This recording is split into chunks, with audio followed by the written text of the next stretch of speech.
Bismillahirrahmanirrahim.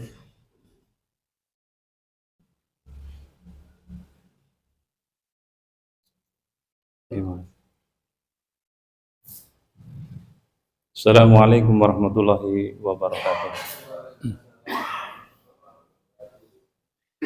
Alhamdulillah wassalatu wassalamu ala Rasulillah wa ala alihi wa sahbihi wa man wala.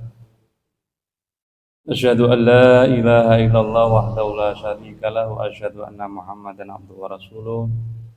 Usikum wa iyaya bitaqwallah. Qala Allah Ta'ala fil Qur'anil Karim, ya ayyuhalladzina amanu taqullaha haqqa tuqatih wa la tamutunna illa wa antum muslimun. Ma'asyiral muslimin, Bapak, Ibu, saudaraku jamaah salat maghrib yang senantiasa dimuliakan dan dirahmati Allah Subhanahu wa taala.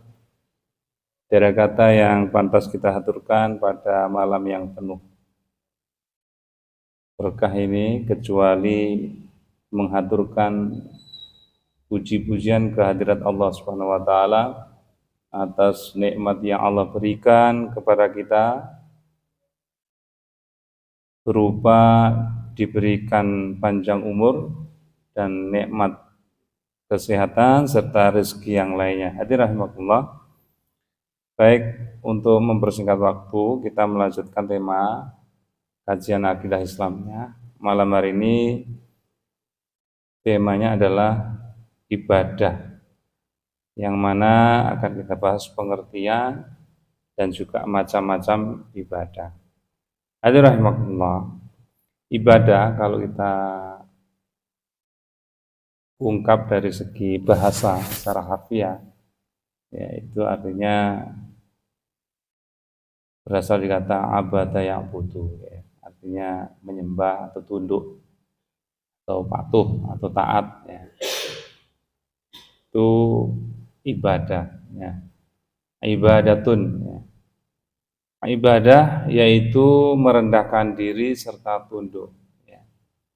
Jadi Abdullah itu, abdun itu kawulo, bahasa Jawanya itu kawulo. Jadi hamba yang tidak memiliki kemuliaan di hadapan Allah. Artinya hamba yang wajib menundukkan dirinya, merendahkan dirinya di hadapan Allah Subhanahu wa taala. Jadi kita kalau sholat itu kan sedang menghamba kepada Allah. Jadi kita merasa diri kita ini rendah, merasa diri kita ini sangat hina di hadapan Allah Subhanahu wa taala, ya tunduk, ya. Dari situ kemudian kita berharap, kemudian kita berdoa, dan sekaligus kita juga menyerahkan diri kita kepada Allah Subhanahu wa taala. Nah, hadirin rahimakumullah, sebenarnya banyak definisi ibadah,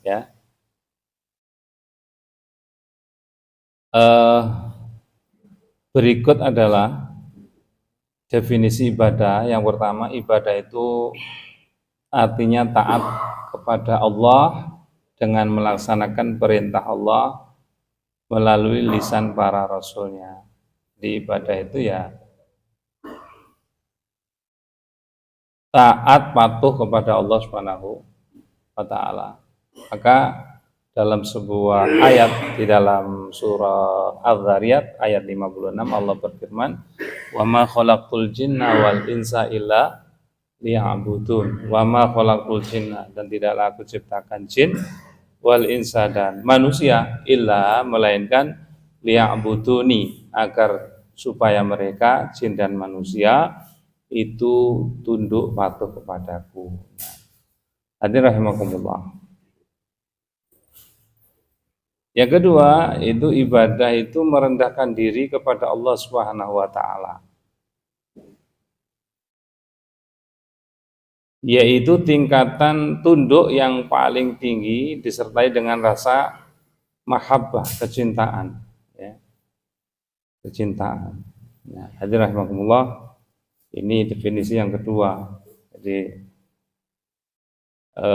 hendaklah kita di dalam menghambakan diri itu sekaligus menghadirkan rasa cinta, mahabbah kepada Allah Subhanahu wa taala. Adapun makna yang ketiga, yaitu ibadah itu ialah sebutan yang mencakup seluruh apa yang dicintai dan diridhai Allah Subhanahu wa taala, baik itu berupa ucapan ataupun perbuatan, baik itu secara zahir maupun batin. Nah, ini pengertian ibadah yang lebih lengkap. Jadi bisa berupa ucapan, bisa berupa perbuatan, bisa bersifat zahir dan bisa bersifat batin, yang mana semua itu adalah bila hal itu mendatangkan kecintaan dan keridhaan Allah Subhanahu wa taala, ya. Sebagaimana yang dikatakan oleh Syekhul Islam Ibnu Taimiyah, ibadah itu ismun jami'un. Jadi itu satu nama yang menghimpun likulli ma yuhibbuhullah wa yardahu. Jadi suatu nama yang menghimpunkan semua yang dicintai oleh Allah, ya, ma yuhibbuhullah wa yardahu, dan diridhai oleh Allah. Minal aqwal, berupa ucapan, ya, qaul-qaul, ya. Jadi jenengan atau kita mengucapkan la ilaha illallah itu juga beribadah, ya. Jenengan baca Quran itu kan ucapan yang dicintai Allah, itu ibadah, ya. Kita berzikir itu juga ibadah. Atau perbuatan, ya, perbuatan, ya, kita menolong orang itu ibadah. Kita mengajarkan ilmu kepada orang itu juga ibadah. Yang semuanya mendatangkan kecintaan dan keridhaan Allah Subhanahu wa taala, ya. Bisa juga batin, ya. Batin itu ya seperti orang sabar itu kan batin, orang ikhlas itu kan batin. Nah, orang sabar itu juga beribadah karena sabar itu diperintahkan. Orang ikhlas itu juga ibadah. Dan amalan-amalan batin itu pun kelihatannya memang nggak nampak, tapi dia juga mendatangkan apa? Kalau disukai dan dicintai Allah, diridhai Allah, mendatangkan pahala dari Allah Subhanahu wa taala, ya. Jadi ismun jami'un likulli ma yuhibbuhullahu wa yardahu minal aqwal wal af'al.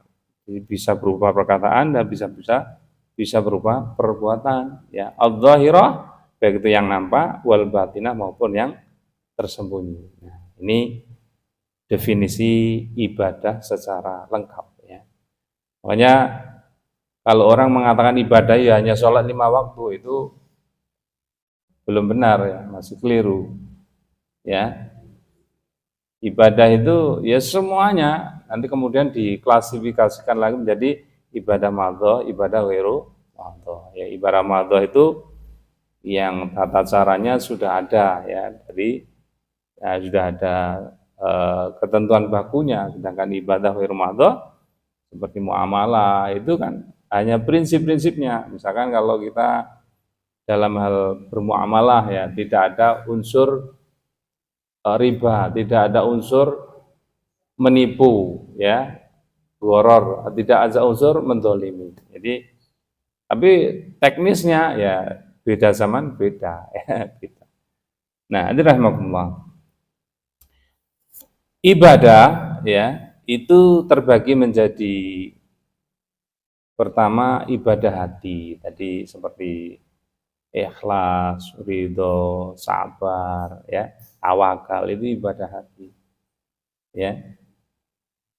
Kemudian ibadah lisan, jadi yang kita ucapkan, ya, berzikir, kemudian membaca Quran, ya, itu adalah ucapan dari ucapan lisan, itu termasuk ibadah. Juga ibadah anggota badan, ya, ibadah anggota badan. Kita ambil gangguan yang ada di jalan supaya orang itu bisa mendapat kemudahan. Itu termasuk ibadah dan bahkan itu termasuk tanda orang beriman. Dikatakan iman yang paling afdalul iman yang paling tinggi adalah qaulul la ilaha illallah. Sedangkan iman yang paling rendah adalah cabang iman yang paling rendah adalah itomatul adza anit thariq, menyingkirkan gangguan dari jalan. Itu ibadah. Nah, Hadir rahimakumullah, termasuk nanti ya idkhalus surur fi qalbil mu'minin, fi qulubil mu'minin. Jadi menghadirkan rasa senang kebahagiaan kepada hati orang beriman juga ibadah. Nyeneng wong juga ibadah. Hadir rahimakumullah. Nah, seperti takut ya. Takut itu juga ibadah, Pak. Karena takut itu diperintahkan. Kata Allah, wala takhshawun nasa wa khafuni wakhshawni. Jangan kamu takut kepada manusia, tapi takutlah kepada aku. Sesuatu yang diperintahkan itu namanya ibadah. Ya.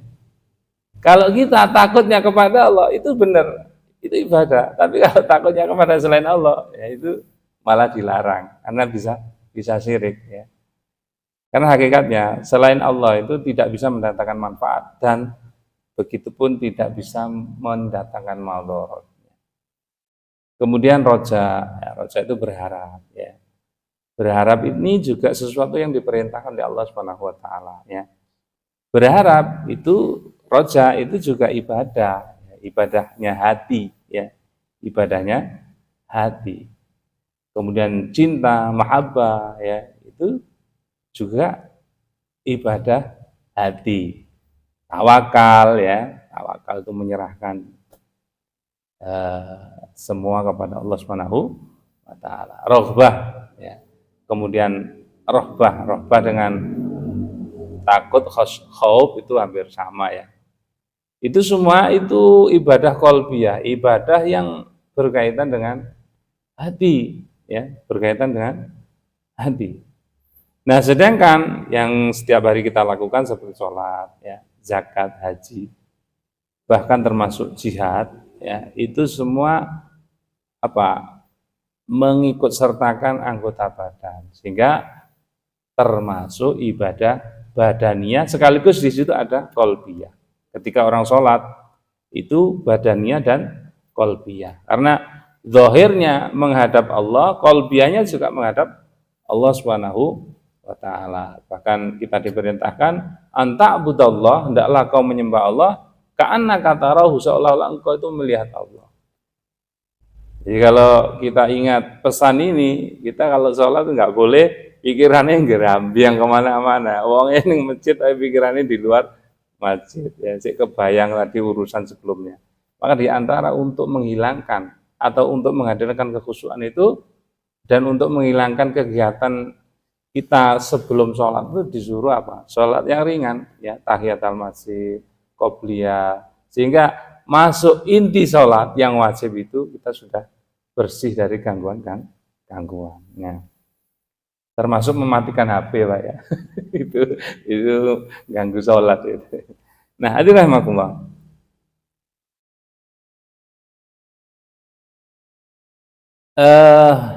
Sangat banyak macam daripada ibadah-ibadah yang berkaitan dengan hati, lisan dan badan. Jadi kalau kita merujuk pada pengertian yang disampaikan oleh Ibnu Taimiyah tadi, jadi ismun jami'un likulli ma yuhibbuhullah wa yardahu minal aqwal wal af'al adh-dhahira wal batinah.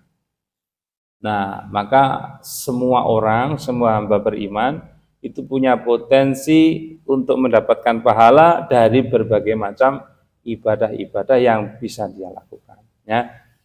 Nah, hadirin rahimakumullah. Allah Subhanahu wa taala berfirman, ya. Wa ma khalaqtul jinna wal insa illa liya'budun ma uridu minhum min rizqin wa ma uridu ayyut'imun innallaha huwar razzaqu dzul quwwatil matin. Dan aku tidak menciptakan jin dan manusia melainkan supaya mereka beribadah kepadaku saja. Jadi sebenarnya kita hadir di sini di muka bumi ini, Pak, itu atas takdir Allah Subhanahu wa taala. Nah, terus tujuannya apa? Visi kita dihidupkan atau diciptakan di muka bumi. Ya ini, ya, intinya ini di sini. Jadi tujuan dasarnya liya'budun, agar kita manusia dan jin itu menyembah Allah atau liyuti'un, mentaati Allah. Jadi liya'budun juga bermakna liyuti'un, agar mereka mentaati Allah ya. Ni di sini maksudnya Allah, aku gitu kan. Liya'buduni, agar mereka menyembahku, ku di sini ya apa? Allah Subhanahu wa taala. Aku tidak menghendaki rezeki sedikit pun dari mereka, dan aku tidak menghendaki supaya mereka memberi makan kepadaku. Sesungguhnya Allah, dialah Allah Maha Pemberi rezeki, yang mempunyai kekuatan lagi Maha Kokoh. Nah, rahimahullah, di sini ada pesan yang yaitu Ar-Razzaq, Allah itu Maha Pemberi rezeki. Dikatakan dalam sebuah hadis, jadi gambaran rezeki Allah itu yang diberikan kepada kita sebagai manusia, ya. Rezeki yang Allah berikan mulai dari makhluk pertama Adam sampai makhluk terakhir itu tidak lebih seperti benang yang dicelupkan ke dalam samudra lautan kemudian diangkat. Nah, air yang nempel di benang itu adalah rezeki yang Allah berikan kepada segenap makhluk, sedangkan samudra itu adalah kekayaan Allah Subhanahu wa taala. Makanya nggak akan pernah habis dan nggak akan pernah berkurang ya kekayaan Allah Subhanahu wa taala. Allah Subhanahu wa taala azza wa jalla memberitahukan bahwa hikmah penciptaan jin dan manusia itu agar melaksanakan ibadah kepada Allah Subhanahu wa taala. Jadi makanya kalau kita itu beraktivitas apapun, ketika kita mendengar seruan sholat, ya, maka kita harus berhenti karena tujuan kita yang utama itu kegiatan atau program kita yang utama itu ibadah. Yang lain itu bonus saja untuk menunjang ibadah kita. Ya, sebagai orang beriman jangan sampai keliru memahami konsep tentang ibadah itu ya. Orang mati-matian memperjuangkan sesuatu yang tidak dibawa mati, sementara meninggalkan hal-hal yang nanti akan dibawa mati, ya kan gitu. Ini tentang ibadah. Ya, harus kita sering ingat, Pak. Surat Adz-Dzariyat ayat 56. Wa ma khalaqtul jinna wal insa illa liya'budun. Ya, kita ini kan pernah punya pengalaman begitu masuk ke dunia, entah itu usaha, berdagang sebagainya, sudah kayak all out gitu. Jadi kayak weman 1 jam berlalu weman, 24 jam. Sementara kita ini menyempatkan waktu untuk Allah itu, waduh ya. Nah setelah kita ngaji, Masya Allah, ternyata. Jadi setelah kita ngaji lagi, bicara tentang rezeki, ternyata tidak, orang yang kerjanya mati-matian itu tidak menjadi faktor mutlak bahwa dia akan dapat rezeki banyak, tidak. Karena rezeki kita sudah diatur oleh Allah Subhanahu wa taala ya. Allah Subhanahu wa taala Maha Kaya, tidak membutuhkan ibadah kita, akan tapi kitalah yang membutuhkan Allah Subhanahu wa taala. Coba Pak, kan digambarkan ya, orang meninggal, orang sakratul maut, itu kan seperti orang yang tenggelam, mau tenggelam gitu. Dia nggak bisa berenang ya, orang kayak mau tenggelam ya, terus bingung dia, jadi mengambil napasnya bingung, tersengal-sengal. Itu salah satu gambaran ketika sakratul maut, orang mati itu. Nah, orang kalau mau tenggelam itu kan sangat butuh siapa ya, butuh supaya ada yang nolong kan gitu. Nah, dan hakikatnya tidak ada yang bisa menolong kecuali Allah Subhanahu wa taala. Termasuk ketika kita sakratul maut ya. Enggak ada yang bisa menolong kecuali Allah Subhanahu wa taala. Sehingga kita ini ketika kita beribadah itu bukan Allah yang butuh ibadah kita, tapi hakikatnya kitalah yang sangat butuh kepada Allah Subhanahu wa taala. Karena apa? Ketergantungan kita kepada Allah Subhanahu wa taala. Nah, maka barang siapa yang menolak untuk beribadah kepada Allah ya, disuruh sujud kok nggak mau ya, maunya kerja terus, kita disindir oleh Rasulullah sallallahu alaihi wasallam, ya, janganlah di siang hari menjadi keledai, seperti keledai kerja terus di malam hari menjadi bangkai, kan itu. Jadi disindir, jangan seperti itu, ya. Jadi, masya Allah. Nah, hadirin rahimakumullah. Nah, barang siapa yang menolak beribadah kepada Allah, ia dikategorikan orang sombong. Kayak wis gak, kayak dia itu bisa mencukupi dirinya. Kita itu nggak bisa mencukupi diri kita, Pak. Semua yang kita butuhkan tidak bisa kita cukupi sendiri. Hakikatnya kita butuh Allah Subhanahu wa taala. Maka kita disuruh apa? Wa qala rabbukum ud'uni. Allah perintahkan, berdoalah kepadaku, astajib lakum, aku kabulkan kamu, ya. Terus kemudian innalladzina yastakbiruna an ibadati. Sesungguhnya orang-orang yang menyombongkan diri dari ibadah kepadaku. Jadi sholat nggak mau, sujud nggak mau, ya. Mereka apa? Kata Allah, saya dikuluna akan masuk jahanam, ke dalam neraka jahanam, dakhirin, dalam keadaan hina, ya, dalam keadaan hina. Nah, sebelum terlambat, ya, sebelum kematian datang kepada kita, nah ini hendaklah kita sadar, ya, hendaklah kita sadar kita sangat butuh kepada Allah, ya, diantaranya apa? Dengan sarana beribadah kepada Allah Subhanahu wa taala. Nah, berbicara tentang ubudiyah atau ibadah, itu ada pilar-pilar ibadah yang benar, ya. Sesungguhnya ibadah itu berlandaskan 3 pilar pokok, ya, pada 3 pilar pokok, yaitu al-hub, kecintaan, cinta. Jadi yang kedua khauf, ada takut, yang ketiga roja. Jadi orang sholat, orang ibadah, kita hadirkan rasa cinta, sehingga apa?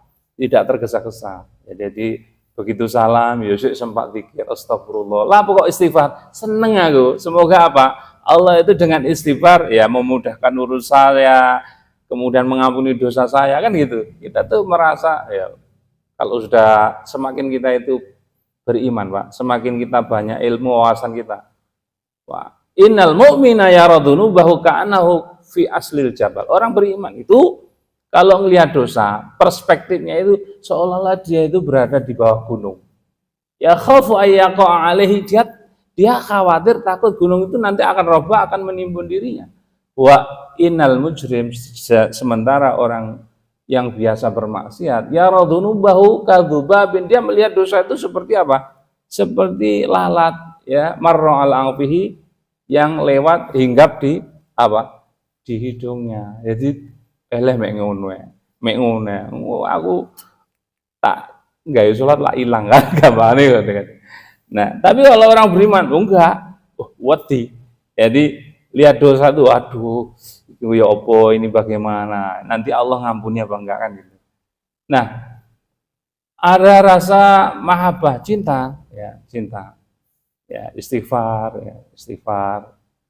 Zikir seneng, istighfar seneng, ya. Karena orang zikir dengan orang yang enggak zikir itu bagaikan orang hidup sama orang mati. Ya. Mazalul ladzi yadhkurullah wal ladzi la yadhkurullah kamatsalil mayyit hayy wal mayyit. Jadi perumpamaan orang berzikir dengan orang yang enggak berzikir seperti orang yang hidup dengan orang yang mati. Nah, berbicara tentang zikir diantaranya adalah istighfar, ya. Ada satu kisah, ya, mungkin kita pernah dengar. Ada seseorang itu, seorang ulama namanya Imam Ahmad. Imam Ahmad itu suatu ketika tuh kok langsung kepikiran, ya, kerentek, pengen ke Basrah. Akhirnya dia ke Basrah. Ya, setelah nyampe sana, dia sedang musafir, kemudian mampir masjid. Nah, kemalaman akhirnya masjid jadi tutup. Masjid itu ditutup sama takmirnya. Nah, akhirnya Imam Ahmad ini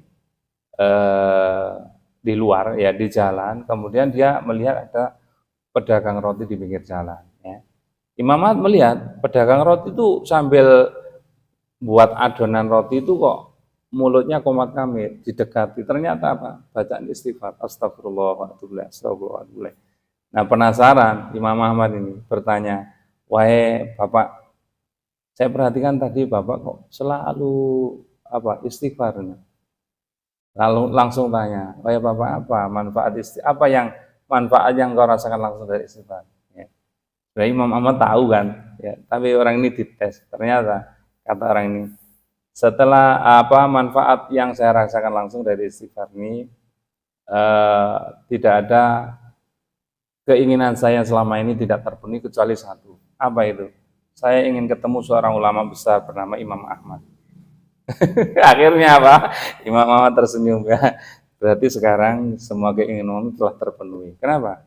Ya aku adalah Imam Ahmad. Masya Allah. Istighfar, Pak. Nah, jadi kalau anak kita nakal, istighfar, ya istighfar diakai, ya, dan seterusnya. Nah, cinta yang kedua khauf, ada rasa takut, ya takut kepada Allah, takut kepada neraka Allah Subhanahu wa taala. Ya, jadi orang yang punya rasa khauf, takut, sehingga dia akan hati-hati dalam ibadah. Tidak sembrono, ya, dia perbagus ibadahnya, ya. Dia terus ditingkatkan kualitasnya. Kemudian roja itu berharap, ya. Jadi ada cinta, ada takut, ada berharap, ya. Jadi harap ini supaya apa? Supaya tidak putus asa, ya, supaya tidak putus asa. Jadi tiga ini digabung, maka insya Allah ibadahnya menjadi benar, ya. Kalau cuma cinta saja, ya tidak ini. Rasa cinta harus disertai dengan rasa rendah diri, sedangkan khauf harus dibarengi dengan roja. Dalam setiap ibadah harus terkumpul unsur-unsur ini, yaitu mahabbah, al-khauf, dan ar-roja. Allah Subhanahu wa taala berfirman, yuhibbuhum wa yuhibbuna. Dia mencintai mereka, mereka pun mencintainya, ya. Nah, kecintaan manusia, kita ini kan punya kecintaan kepada banyak hal, ya. Termasuk dikatakan zuyyina linnasi hubbus syahawati minan nisa'i wal bani wal qanatir. Manusia itu dihiasi dengan cinta keinginan terhadap wanita, harta benda, dan seterusnya. Nah, kata Allah Subhanahu wa taala, walladzina amanu, orang beriman itu mestinya asyaddu hubbalillah, kecintaan kepada Allah itu harus melebihi dari kecintaan kepada selain Allah Subhanahu wa taala, ya. Kita ini kalau bisa jadi seorang suami kecintaannya kepada keluarga melebihi cintanya kepada Allah, gak sido yang masjid, gak sido melu ngaji kan. Ya. Nah, hadirin rahimakumullah,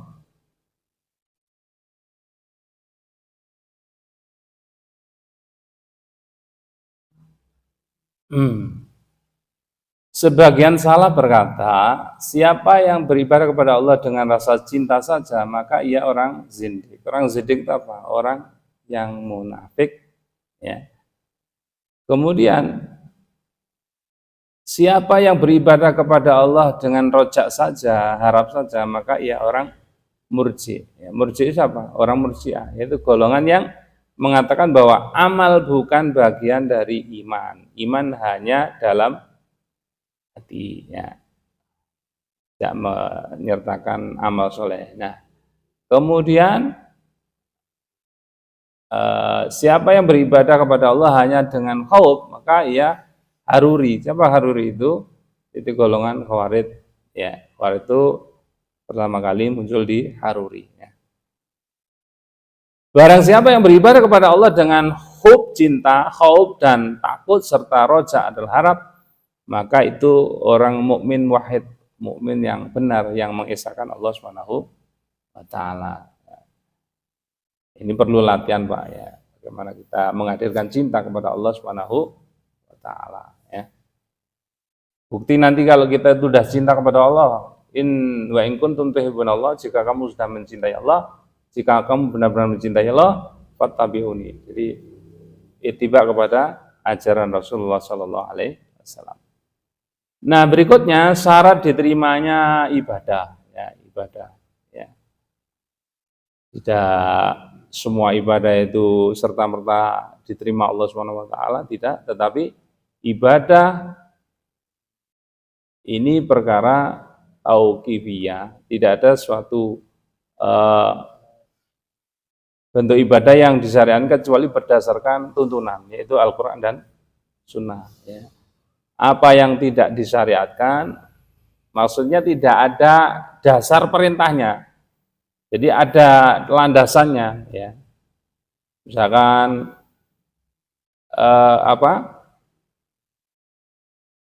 semua ibadah yang dilakukan hendaknya berdasarkan dasar yang kuat, yaitu Al-Quran dan hadis Rasulullah Shallallahu Alaihi Wasallam. Adapun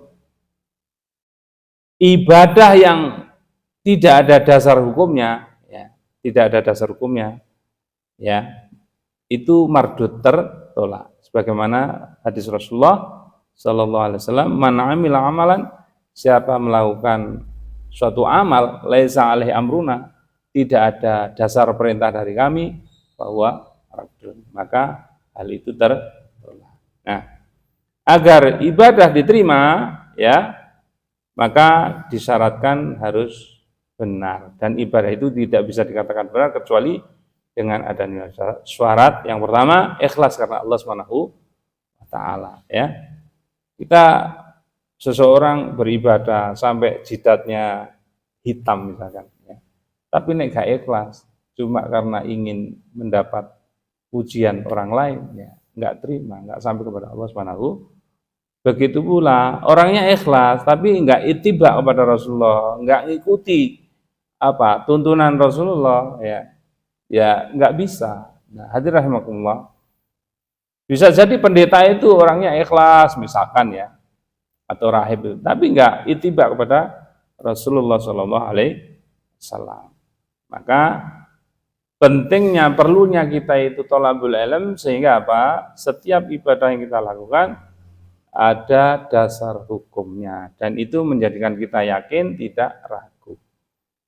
Nah, hadirin rahimakumullah, syarat pertama tadi, ya, syarat yang pertama itu merupakan konsekuensi daripada syahadat la ilaha illallah. Karena apa? Karena mengharuskan ikhlas beribadah hanya kepada Allah, jauh dari syirik kepada Allah Subhanahu wa taala. Sedangkan yang kedua, syarat kedua adalah konsekuensi dari syahadat Muhammadar Rasulullah. Jadi kalau kita mengatakan asyhadu alla ilaha illallah, maka semuanya ibadah hanya ditujukan kepada Allah Subhanahu wa taala, harus ikhlas. Kalau kita mengatakan wa asyhadu anna Muhammadar Rasulullah, maka semua ibadah kita mutaba'atur Rasul, mengikuti Rasulullah Shallallahu Alaihi Wasallam. Nah, Allah Subhanahu wa taala berfirman, bala man aslama wajhahu lillah wa huwa muhsin falahu ajru 'inda rabbih wa la khaufun 'alaihim wa lahum yahzanun. Tidak demikian, bahkan barang siapa yang menyerahkan diri sepenuhnya kepada Allah dan dia berbuat kebajikan, maka baginya pahala di sisi Rabb-nya, dan tidak ada rasa takut pada mereka, dan mereka tidak bersedih hati. Nah, aslama wajahu, aslama itu artinya menyerahkan, wajahu itu dirinya, artinya memurnikan ibadah kepada Allah, ya. Wa muhsin, dia berbuat kebajikan, muhsin itu ihsan, ahsana yuhsinu ihsan, orangnya muhsin, yaitu mengikuti Rasulullah Shallallahu Alaihi Wasallam. Kata Syekhul Islam, inti agama ada dua pilar, yaitu kita tidak beribadah kecuali hanya kepada Allah, dan kita tidak beribadah kecuali dengan apa yang disyariatkan. Penting, ya. Artinya hadirin rahimakumullah, menjadi pedoman bagi kita, setiap amal yang kita kerjakan hendaklah ada dasar hukumnya. Ini penting.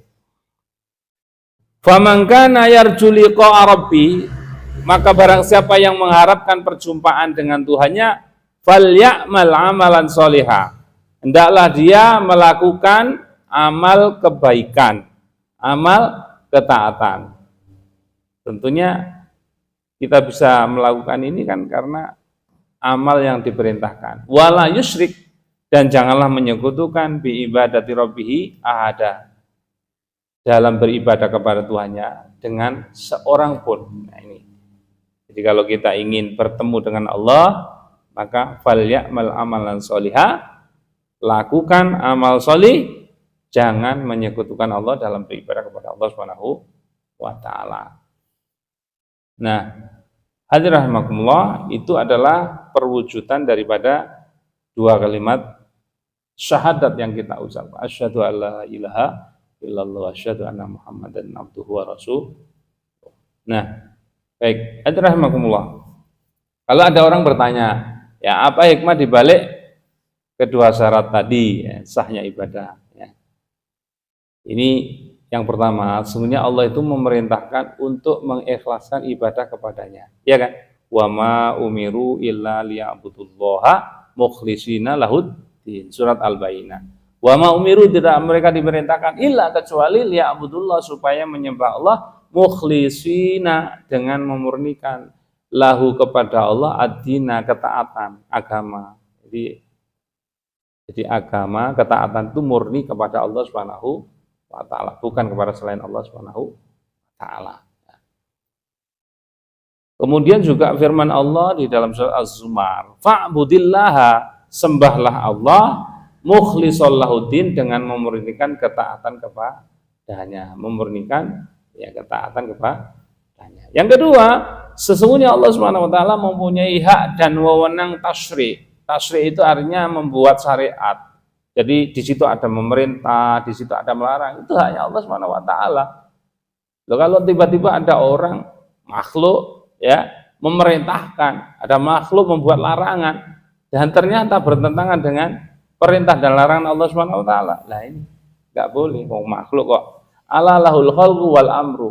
Ketahuilah, hak Allah itu memerintah dan mencipta, itu hanya Allah. Makhluk tidak punya hak. Maka kalau suatu ketika manusia itu membuat perintah dan membuat larangan, tidak boleh menyelisihi Allah Subhanahu wa taala. Artinya tidak boleh bertentangan dengan syariat Allah Subhanahu wa taala. Nah, barang siapa, jadi tasyri' itu haknya Allah semata. Maka barang siapa beribadah kepada Allah bukan dengan cara yang diperintahkannya, maka dia telah melibatkan dirinya di dalam tasyri'.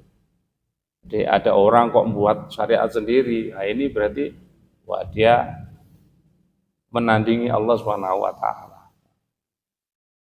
Sesungguhnya Allah telah menyempurnakan agama bagi kita. Sebagaimana firman Allah, al-yauma akmaltu lakum dinakum wa atmamtu alaikum nikmati wa raditu lakumul islama dina. Ya.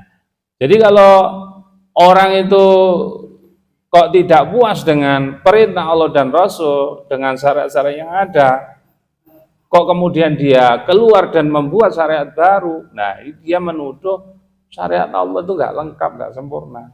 Ya, Al-Quran itu enggak lengkap, ajaran Islam itu enggak sempurna. Padahal Allah sudah mengatakan agama ini sudah sempurna. Ya. Makanya kalau kita,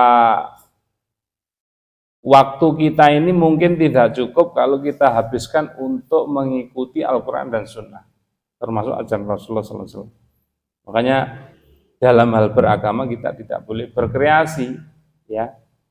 Kok nyari-nyari, wong yang ada aja, waktu kita nggak cukup kok untuk menjalankan ajaran Allah Subhanahu wa taala dan Rasulnya.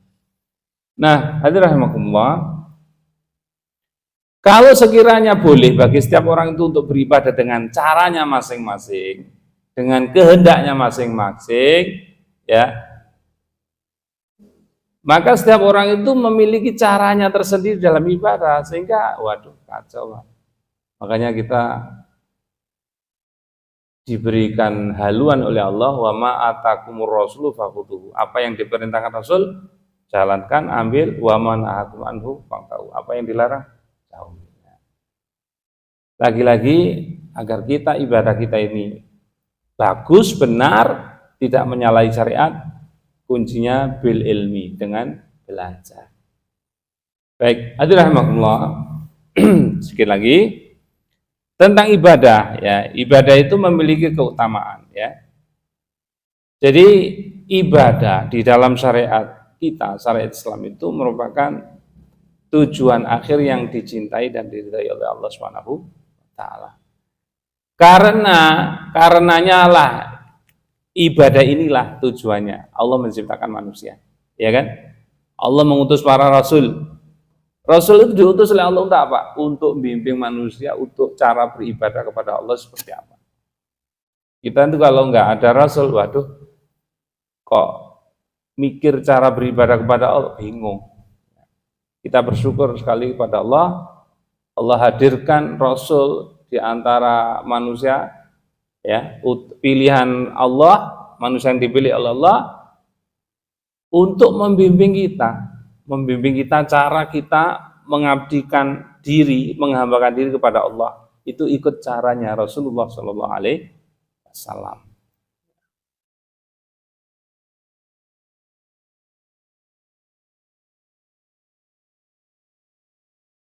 Baik, hadirin rahimakumullah, di antara keutamaan ibadah bahwa saya ibadah itu mensucikan jiwa dan membersihkan, ya. Mengangkat seseorang ke derajat yang lebih tinggi. Nah, ini ibadah ini, hadirin rahimakumullah, ibadah itu kan tadi maknanya luas, ya. Bisa sholat, bisa baca Quran. Bayangkan Pak, kita ini sholat sehari 5 kali, itu masih banyak masalah, kadang masih sumpeknya belum hilang. Jadi keruwetan-keruwetan itu belum terurai, apalagi nih nggak sholat, Masya Allah. Kita kalau sehari nggak baca Quran Pak, itu terasa. Kalau ada orang bilang, loh saya itu nggak terasa Ustaz. Lah kenapa? Lah kamu apa? Ya karena nggak biasa baca Quran, nggak terasa ruwet. Tapi orang kalau udah biasa baca Quran, sehari nggak baca, masa terasa sekali Pak, terasa sekali. Ya, sholat ya, orang kalau nggak pernah membangun hubungan ubudiyah dengan Allah Subhanahu Wa Taala, ya dipastikan orang itu banyak masalah. Ya. Kalau dia merasa nggak punya masalah dan dia bertanya, saya nggak punya masalah. Setiap orang pasti kamu punya masalah. Masalah kamu nggak sholat, itu masalah besar. Nah, hadirin rahimakumullah, sebagaimana halnya jasad membutuhkan makanan dan minuman, setiap hari kita makan, minum, demikian pula hati dan roh kita ini memerlukan ibadah dan menghadap kepada Allah Subhanahu wa Ta'ala. Sangat butuh. Bahkan kebutuhan roh kita kepada ibadah itu lebih besar daripada kebutuhan jasad kita makan dan minum. Ya, karena apa? Sesungguhnya esensi atau substansi, ya, kita ini adalah hati dan roh kita. Ya, fisik ini akan hancur, Pak. Akan hancur. Kita mati nanti ini sudah ya terkalang tanah, habis dimakan cacing ya dan seterusnya. Tinggal tulang ekor. Makanya nanti ketika ditiup trompet oleh Israfil, ya, yang pertama kemudian manusia mati, ya, yang tersisa itu loh. Kemudian ditiup trompet kedua, hujan rintik-rintik, kemudian manusia dibangkitkan dari tanah, dari kubur.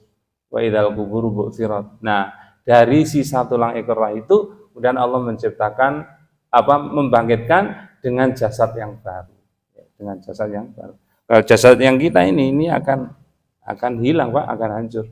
Nah, yang abadi itu apa? Ya ruh kita. Ruh kitanya hanya intikal, berpindah dari jasad, ya, kemudian ke alam barzah, kemudian nanti sampai pada yaumul qiyamah, ya. Ketika yaumul qiyamah kita digiring pada yaumul mahsyar, setelah itu yaumul hisab, setelah itu yaumul mizan, ya. Setelah itu yaumul jaza.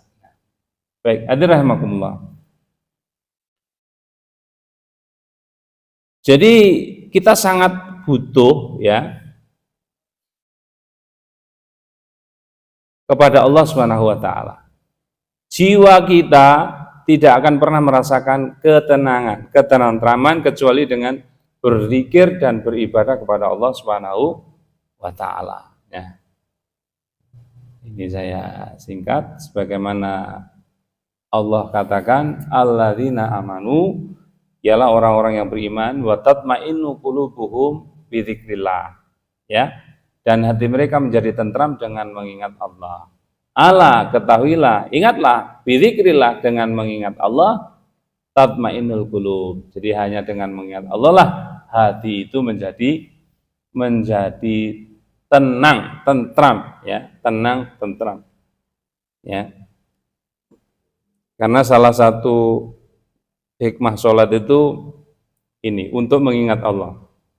Innani anallah, sesungguhnya aku ini adalah Allah. La ilaha illa ana, tidak ada ilah yang berhak disembah secara benar kecuali aku. Fa'budni, maka sembahlah aku. Wa aqimis sholah, dirikan sholah lidzikri, untuk mengingatku. Ya, kita tuh sholat 5 waktu untuk mengingat Allah. Ya. Kata Umar bin Khattab, alaika zikrullah, hendaklah kamu itu mengingat Allah, fa innahu syifa.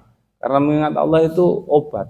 Jadi kita jadi semangat, jadi tentram, jadi gazel. Wa iyyakum dzikron nas, jauhilah olehmu adalah mengingat manusia.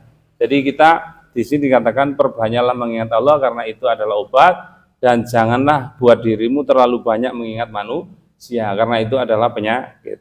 Kalau Allah itu kan sempurna. Kalau manusia banyak kekurangan. Jadi apalagi kalau ngelihat orang yang banyak masalah, ya manusia kan banyak masalah. Jadi di sini supaya kita itu tentram, ya banyak-banyak mengingat Allah Subhanahu wa taala. Nah, hadirin rahimakumullah. Jadi inilah ya tentang makna ibadah, ya sekaligus pilar-pilar ibadah. Ibadah itu mencakup seluruh ucapan, perbuatan, ya zahir maupun batin, yang mendatangkan kecintaan dan keridhaan Allah Subhanahu wa taala. Nah, ibadah harus dibangun dengan 3 pilar. Al-khub, ada rasa cinta, al-khauf, ada rasa takut, dan ar-raja, ada rasa harap. Dan kemudian ibadah harus apa? Harus berdasarkan dasar yang bersumber dari Al-Quran dan Sunnah, sehingga itu menjadi amalan yang diterima Allah Subhanahu wa taala. Nah, adapun yang terakhir, hikmah tentang ibadah, salah satu yang terakhir tadi adalah untuk menghadirkan ketenangan dalam hati kita, diantaranya wasilahnya adalah sholat. Baik, rahimakumullah, demikian disampaikan, semoga bermanfaat ya. Kurang lebihnya mohon maaf. Aku qouli hadza astaghfirullah li wa lakum wastaghfiruhu innahu wal ghafurur rahim. Subhanakallahumma wa bihamdika asyhadu an la ilaha illa anta astaghfiruka wa atubu ilaik. Kurang lebihnya mohon maaf. Terima kasih atas perhatiannya. Assalamualaikum warahmatullahi wabarakatuh.